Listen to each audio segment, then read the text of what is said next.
Hello everyone, నమస్తే. Welcome to our channel. ఈరోజు తక్కువ సమయంలో ఇంట్లో ఉండే నార్మల్ కూరగాయలతోనే చాలా టేస్టీగా ఉండే వెజ్ పులావ్ని ఎలా తయారు చేసుకోవాలో చూపిస్తాను.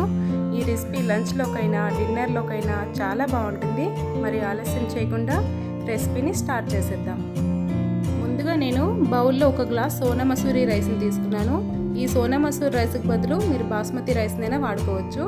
ఇప్పుడు ఇందులో నీళ్లు పోసి 1-2 సార్లు ఈ రైస్ని బాగా కడుక్కోవాలి.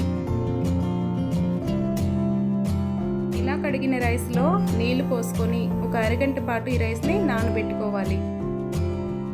ఇప్పుడు వెజ్ పులావ్ కోసం కూరగాయ ముక్కల్ని మసాలా సామాన్ని రెడీ చేసి పెట్టుకోవాలి.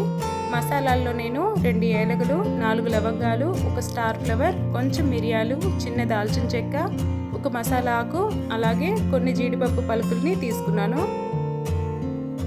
కూరగాయల్లో 1 మీడియం సైజు ఉల్లిపాయ ముక్కల్ని, 7-8 కారంగా ఉన్న పచ్చిమిర్చి ముక్కల్ని, 1 కప్పు బంగాళదుంప ముక్కల్ని, 1 cup tomato, 1/2 cup beans, 1/2 cup capsicum, 1 cup carrot, అలాగే 2 స్పూన్లు ఫ్రెష్గా దంచిన అల్లం వెల్లుల్లి పేస్ట్ని తీసుకున్నాను.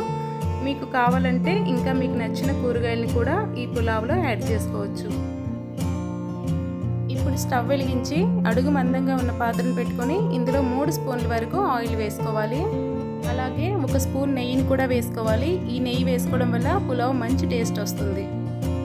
ఇప్పుడు ఇందులో 1/2 టీ స్పూన్ జీలకర్ర, హోల్ గరం మసాలా సామాను వేసుకొని ఈ మసాలాలు మంచి స్మెల్ వచ్చేంత వరకు బాగా ఫ్రై చేసుకోవాలి.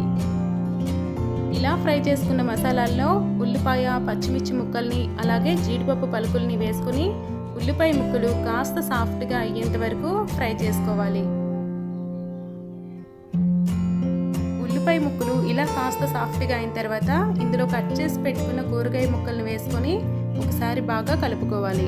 అలాగే అల్లం వెల్లుల్లి పేస్ట్ని కూడా వేసుకొని ఈ అల్లం వెల్లుల్లి పేస్ట్ కూరగాయల్లో బాగా కలిసేలా కలుపుకొని ఒక 2 నిమిషాల పాటు వీటిని బాగా ఫ్రై చేసుకోవాలి.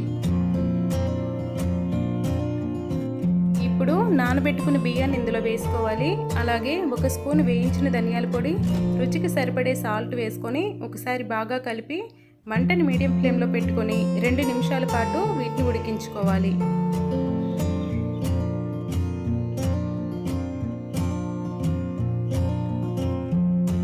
మరోవైపు స్టవ్ వెలిగించి ఒక పాత్రను పెట్టుకొని ఇందులో 2 గ్లాసుల నీళ్లు పోసుకొని మరిగించుకోవాలి. 1 గ్లాసు బియ్యానికి 2 గ్లాసుల నీళ్లు కరెక్ట్గా సరిపోతాయి. మరిగించుకున్న నీళ్లను పులావ్లో వేసుకొని ఒకసారి బాగా కలుపుకోవాలి. ఉప్పు కరెక్ట్గా సరిపోయిందో లేదో చూసుకొని తక్కువగా ఉంటే ఈ స్టేజ్లో యాడ్ చేసుకొని పులావ్పై మూత పెట్టి 10 నిమిషాల పాటు మీడియం ఫ్లేమ్లో ఉడికించుకోవాలి.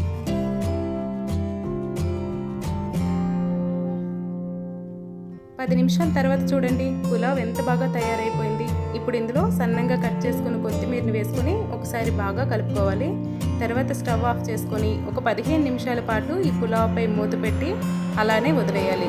తర్వాత సింపుల్ పెరుగు చట్నీతో ఈ పులావ్ని సర్వ్ చేసుకుంటే చాలా టేస్టీగా ఉంటుంది.